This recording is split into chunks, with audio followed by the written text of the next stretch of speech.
Assalamualaikum warahmatullahi wabarakatuh. Om Swastiastu, Namo Buddhaya, salam kebajikan. Saya Abdul Aziz, CPNS Basarnas Kantor Pencarian dan Pertolongan kelas B Pangkal Pinang. Saya akan menjelaskan pengalaman belajar hari kedua pembelajaran agenda 3 mengenai manajemen ASN dan Smart ASN dengan pengampu Bu Ida Ayu Yasmini Sri Sudari SE, MSc secara daring melalui Zoom.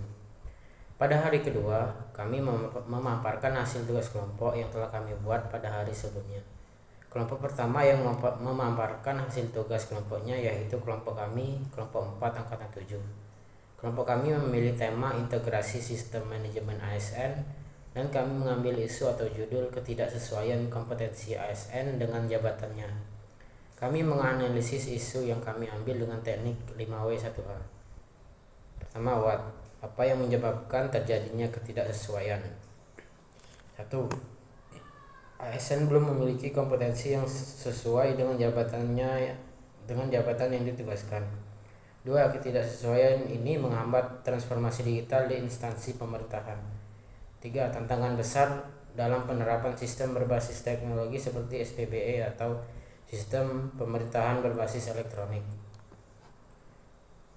Selanjutnya, why? Mengapa terjadi ketidaksesuaian? 1. Rekrutmen dan mutasi tidak selalu berbasis kompetensi. 2. Minim pelatihan dan pengembangan berkelanjutan. 3. Kurangnya pemetaan kompetensi jabatan. 4. Masih ada resistensi terhadap budaya kerja digital. Selanjutnya, siapa yang terlibat? 1. ASN di instansi pusat dan daerah. 2. Badan Kepegawaian Negara atau BKN. 3. Kementerian Pan-RB. 4. BKD atau BKP SDM daerah. 5. Pimpinan instansi. When? Kapan mulai terjadi ketidaksesuaian? 1. Terjadi terutama sejak percepatan digitalisasi pasca pandemi COVID-19.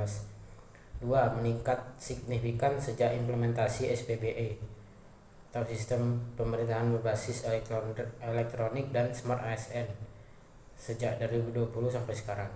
Where? Di mana terjadi ketidaksesuaian?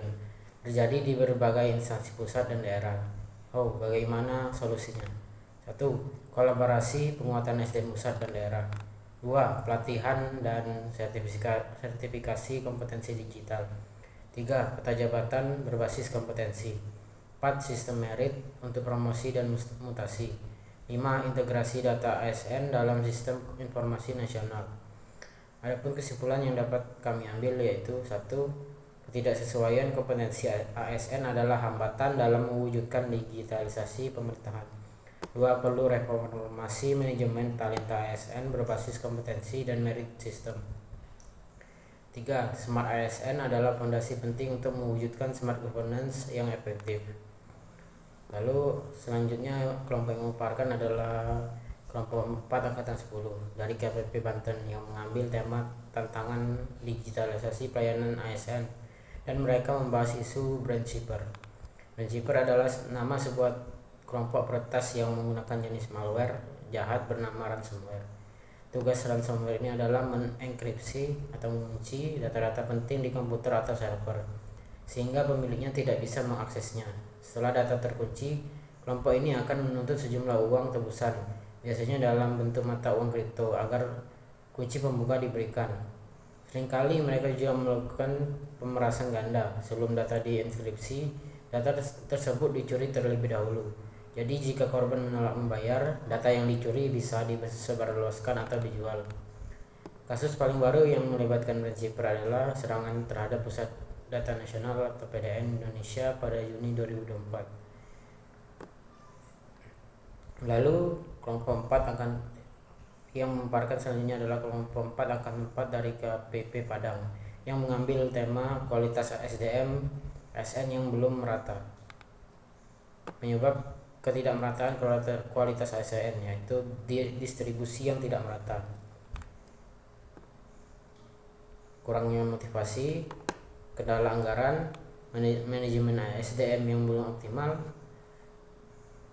intervensi politik dan keterbatasan kompetensi. Lalu ada dampak ketidakmerataan kualitas ASN yaitu Pelayanan publik menjadi lamban, berbelit-belit, dan seringkali menimbulkan sentimen negatif dari masyarakat. Lalu menghambat efektivitas birokrasi secara keseluruhan dan memperbesar kesenjangan akses layanan dasar, terutama di daerah-daerah terpencil. Rendahnya kinerja lembaga pemerintahan dan program-program yang dijalankan. Lalu terakhir, rendahnya daya saing investasi nasional. Upaya peningkatan kualitas ASN. 1. Transformasi manajemen ASN. 2. Pemerataan SDM. 3. Pengumuman kompetensi. 4. Manajemen talenta. Dan terakhir, penyusunan perencanaan kebutuhan. Peningkatan kualitas ASN yang merata menjadi kunci untuk mewujudkan birokrasi yang adaptif, berintegritas, dan mampu memberikan pelayanan terbaik bagi masyarakat. Lalu kelompok selanjutnya yaitu kelompok 4 angkatan 1 dari KPP Bandung yang mengambil tema Think Before Posting, Sharing Before Sharing. Di era informasi yang serba cepat ini, setiap unggahan, posting, dan bagikan sharing oleh ASN memiliki potensi dampak yang luas, baik positif maupun negatif. Think sebelum posting menekankan pentingnya berpikir matang dan hati-hati sebelum berkomentar atau mengunggah konten apapun ke media sosial. Ini termasuk mempertimbangkan keakuratan di informasi, 2. Dampak etika dan hukum, 3. Citra pribadi dan institusi, 4. Sensitivitas konten, 5. Privasi. Saring sebelum sharing berarti melakukan verifikasi dan seleksi ketat terhadap informasi atau konten yang akan dibagikan dari sumber lain.